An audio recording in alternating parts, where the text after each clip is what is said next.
도서관 자원봉사 첫날, 나는 서가를 정리하다 발치에 떨어진 한 장의 편지를 주었습니다. 누렇게 바랜 종이, 삐뚤빼뚤한 글씨. 그 편지를 주우려 몸을 숙이는 순간, 맞은편 서가에서 숙이던 그녀와 몸이 부딪혔습니다. 아주 사소한 접촉이었지만 그 순간 그녀의 블라우스 사이로 깊게 파인 가슴골이 내 시야에 들어왔고, 동시에 그녀는 내 거대한 실루엣 아래서 움찔했습니다. 둘은 당황하여 물건을 놓쳤고 다시 주우려다 또다시 손이 스쳤습니다. 그 찰나의 접촉에 전율이 흘렀습니다. 그녀는 잠에서 막 깬 듯 부드러운 눈을 하고 있었고 말수가 적어 보이는 잔잔한 표정은 내 마음을 묘하게 흔들었습니다. 그녀는 매주 도서관에 나오는 자원봉사자라 했고 나는 그날 처음 왔습니다. 그녀와 함께 버려진 편지들을 정리하게 된 것은 어쩌면 우연이었고 어쩌면 돌이킬 수 없는 운명이었죠. 채널의 성장을 위해 구독과 좋아요, 그리고 앞으로의 이야기를 놓치지 않기 위한 알림 설정도 부탁드립니다. 현우 씨는 50대 중반의 남성으로 수십 년간 일했던 직장에서 은퇴 후 인생의 큰 공허함과 외로움을 느끼죠. 아내는 5년 전 먼저 세상을 떠났고 그는 상실감과 함께 찾아온 고독 속에서 조용히 자신의 삶을 정리하며 살고 있었습니다. 도서관 봉사는 잃어버린 삶의 활력을 되찾으려는 뒤늦은 시도였지만 그곳에서 30대 초반으로 보이는 그녀를 만나면서 그는 자신이 묻어두었던 남성으로서의 본능과 열망을 다시 마주하게 됩니다. 그는 도덕적인 어른으로 남고 싶어 하지만 그녀에게서 오는 금지된 유혹을 뿌리치기 힘들어하며 죄책감과 욕망 사이에서 갈등하죠. 편지에는 이름 모를 여인에게 보내는 오래된 사랑 고백이 적혀 있었습니다. 우리는 그 편지를 읽으며 서로의 감정을 숨기지 못했습니다. 그녀가 말했죠. 이런 편지를 받는 사람은 어떤 기분일까요? 평생을 기다려온 고백일까요? 그 말에 내 마음이 미묘하게 흔들렸습니다.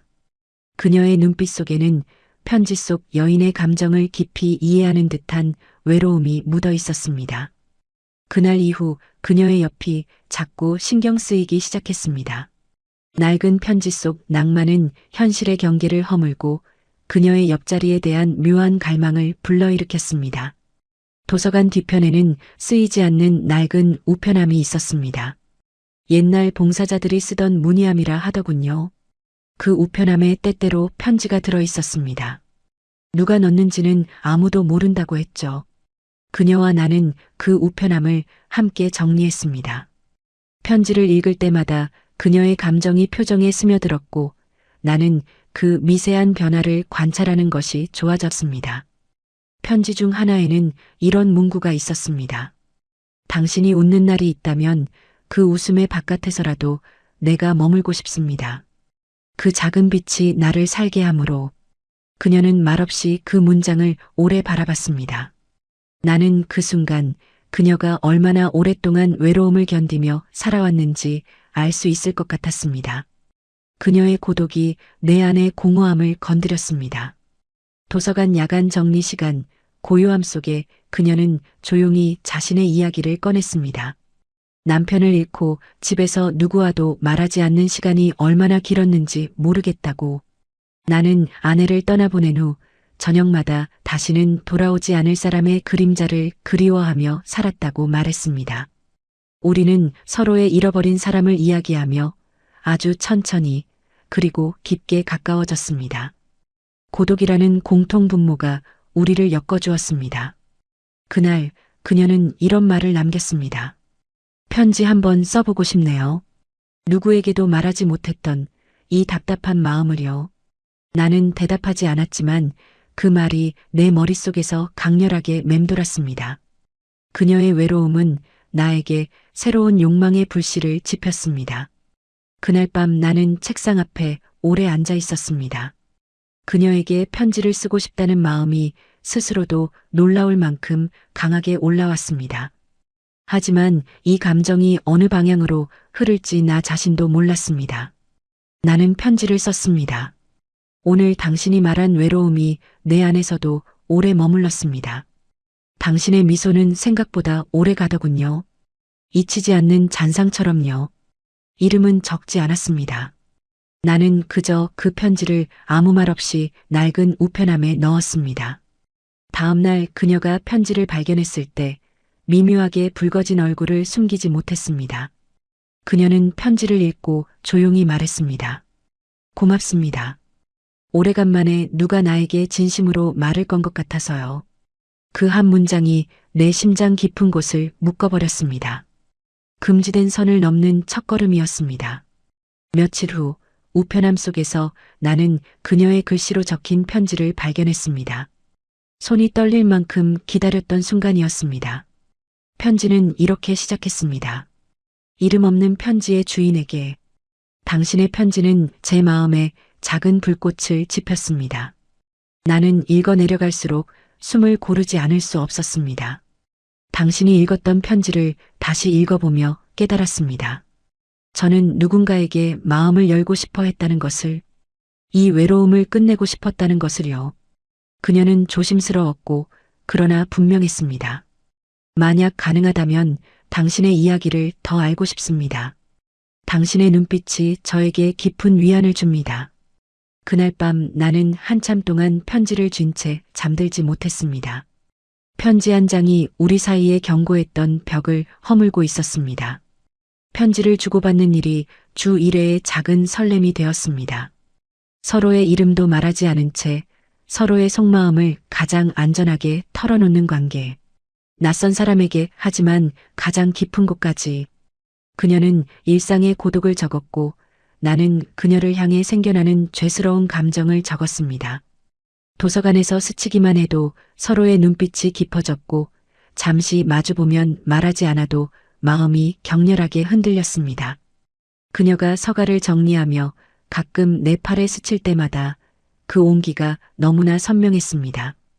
우리는 점점 더 가까워지고 있었습니다. 말보다 글이 우리를 엮어주는 은밀한 속도로. 하지만 위기는 예상보다 빨리 찾아왔습니다. 그녀의 편지가 일주일 동안 도착하지 않았습니다. 그 다음 주도 도서관에서는 그녀가 몸이 좋지 않아 잠시 봉사를 쉬고 있다고만 했습니다. 나는 문득 이 감정을 내가 더 바라게 된 건 아닐까? 이 금지된 관계를 나 혼자 원하고 있는 건 아닐까? 그런 두려움이 찾아왔습니다. 그녀가 다시 돌아올까? 아니면 이렇게 우리의 이야기는 끝나는 건 아닐까? 나의 불안은 점점 깊어졌고 그녀의 부재는 나를 고통스럽게 만들었습니다. 그때 도서관 담당자가 쪽지를 건넸습니다. 이거 그분이 맡기고 가셨어요. 나는 손끝이 떨렸습니다. 편지 봉투는 평소보다 더 두꺼웠고 글씨는 지쳐 보였습니다. 죄송해요. 한동안 당신의 편지를 받을 자격이 없다고 생각했습니다. 이 관계가 저에게 너무나 큰 부담으로 다가왔습니다. 그녀는 자기가 너무 감정에 기댄 것이 부담스러웠다고 적었습니다. 그리고 마지막 줄. 하지만 당신이 좋았습니다. 당신의 편지가 저에게 유일한 위안이었습니다. 나는 그 순간 내가 그녀를 얼마나 기다리고 있었는지, 얼마나 깊이 마음이 향하고 있었는지 처음으로 인정했습니다. 그 편지는 단순한 글이 아니라 그녀의 여린 영혼이 내게 건네는 마지막 고백 같았습니다. 나는 긴 밤을 넘겨 편지를 썼습니다. 당신이 좋았습니다. 그리고 지금도 그렇습니다. 당신의 부재는 나에게 당신의 존재보다 더 큰 의미였습니다. 이제는 감출 수 없었습니다. 책을 정리하는 그녀의 손, 편지를 읽고 입술을 깨물던 모습, 버려진 편지에서 울먹이던 눈. 그 모든 순간이 내 안에서 이름을 갖기 시작했습니다. 당신을 보고 싶습니다. 당신의 이야기를 더 듣고 싶습니다. 그리고 이제는 당신의 곁에 머물고 싶습니다. 나는 편지를 우편함에 넣으며 마음속에서 무언가 큰 문이 열리는 소리를 들었습니다. 주저했던 모든 이성을 넘어 그녀를 향한 나의 진심이 폭발하는 순간이었습니다. 다음 주 그녀는 도서관에 나타났습니다. 우리는 낡은 우편함 앞에서 서로를 마주했습니다. 편지 속에서만 존재하던 우리의 감정이 이제 현실이 되는 순간이었습니다. 우리는 처음으로 편지가 아닌 목소리로 서로를 불렀습니다. 나의 이름을 부르는 그녀의 목소리는 떨렸고 나는 그녀의 눈빛 속에서 편지 속 고백들이 모두 진심이었음을 확인했습니다. 오랜 침묵 끝에 우리는 서로의 손을 잡았습니다. 그 온기는 편지 속 글자로는 전달할 수 없었던 살아있는 감정의 증거였습니다. 도서관 문이 닫히는 오후 그녀와 나는 낡은 우편함 앞에 나란히 섰습니다. 편지를 가득 담아 시작했던 우리의 이야기. 그 우편함이 이제는 우리 둘의 첫 기억이 되었습니다. 그녀는 조용히 말했습니다. 이제 편지 대신 제 곁에 있어줄 수 있나요? 당신의 온기가 저에게 필요해요. 나는 대답하지 않아도 되는 질문이라는 걸 알았습니다. 천천히 그녀의 손을 잡았습니다. 그녀도 도망치지 않았습니다. 세상은 이미 늦었다고 말할지 모르지만 우리에게는 이제 시작이라는 사실만 중요했습니다. 그리고 그날 이후 우리는 편지를 주고받지 않았습니다. 대신 서로의 하루를 서로의 목소리로 적어 내려갔습니다. 그녀가 웃는 순간 그 웃음의 안쪽에서 나는 머물렀고 그녀도 나에게 머물렀습니다. 낡은 우편함 앞에서 우리는 마침내 늦은 사랑의 계절을 맞이했습니다. 우리의 관계는 편지에서 시작해 도서관의 낡은 우편함을 넘어 현실로 이어졌습니다. 그날 밤 도서관 야간 정리가 끝나고 인적이 끊긴 시간, 우리는 지하 창고의 구석진 공간으로 향했습니다. 어두컴컴한 창고 안 낡은 책들과 먼지 쌓인 가구들 사이에서 우리는 말없이 서로를 응시했습니다. 나는 그녀에게 다가가 조심스럽게 그녀의 뺨을 감쌌고 그녀는 눈을 감은 채 내 손길을 받아들였습니다. 나의 입술이 그녀의 입술에 닿는 순간 억눌렸던 모든 감정들이 해일처럼 밀려왔습니다.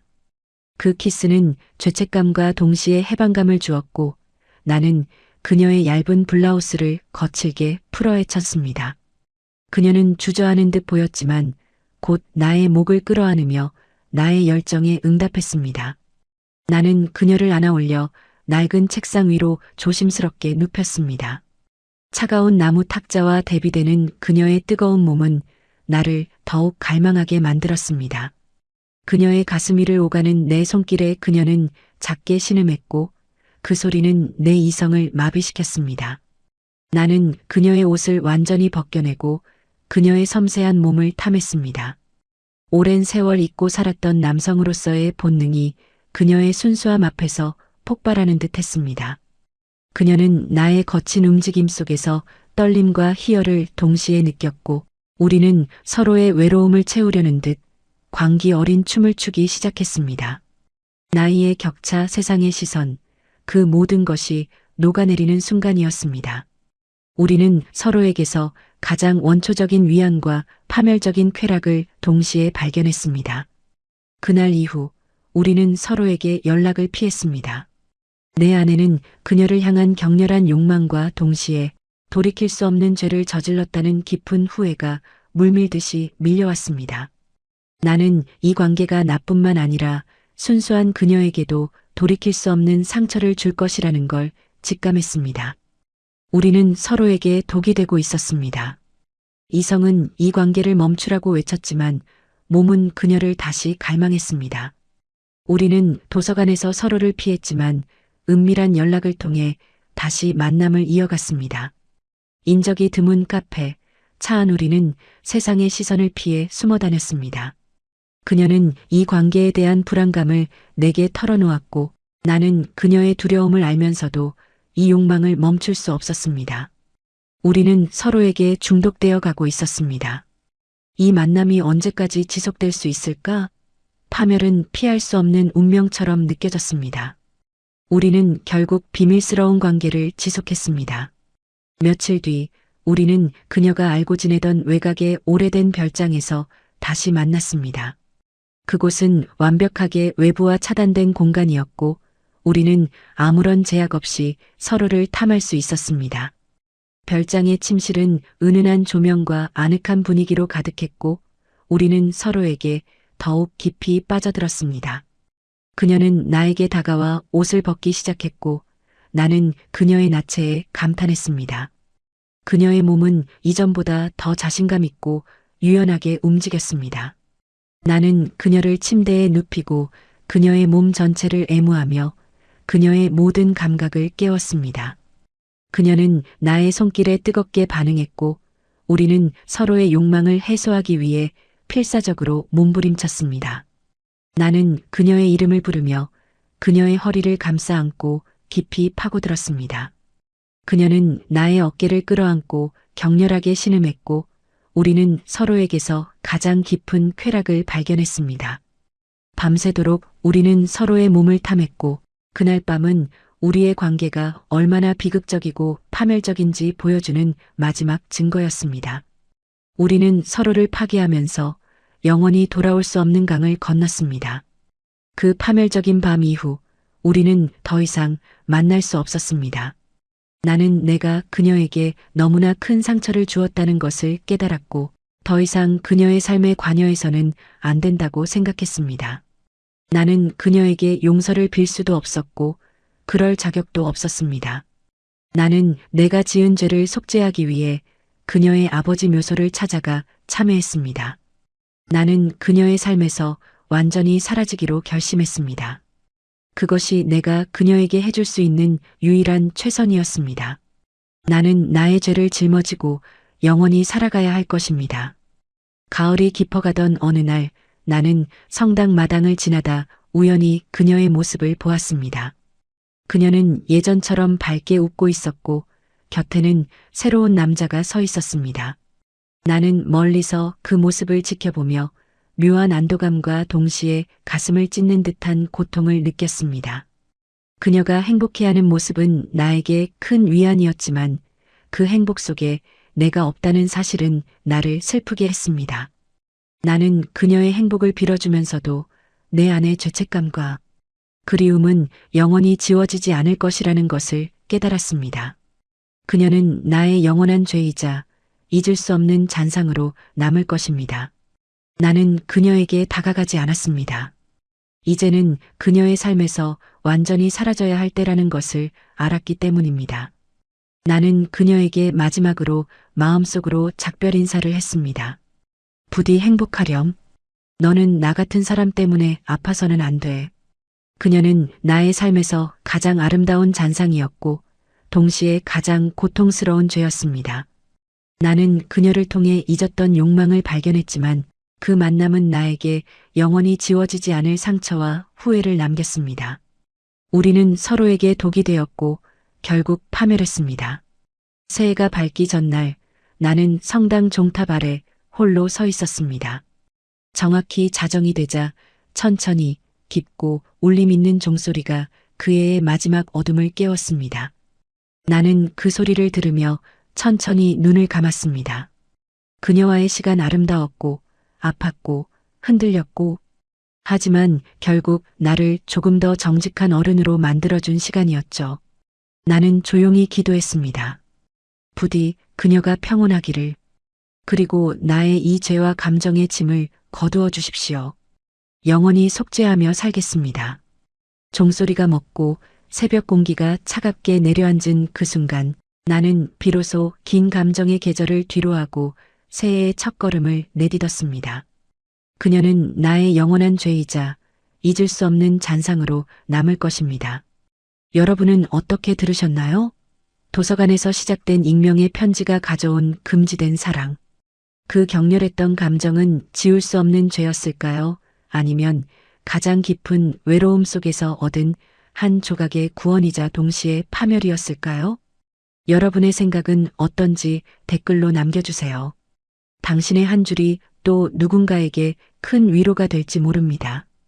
오늘 이야기가 마음에 남으셨다면 이 채널의 성장을 위해 구독과 좋아요, 그리고 앞으로의 이야기를 놓치지 않기 위한 알림 설정도 부탁드립니다.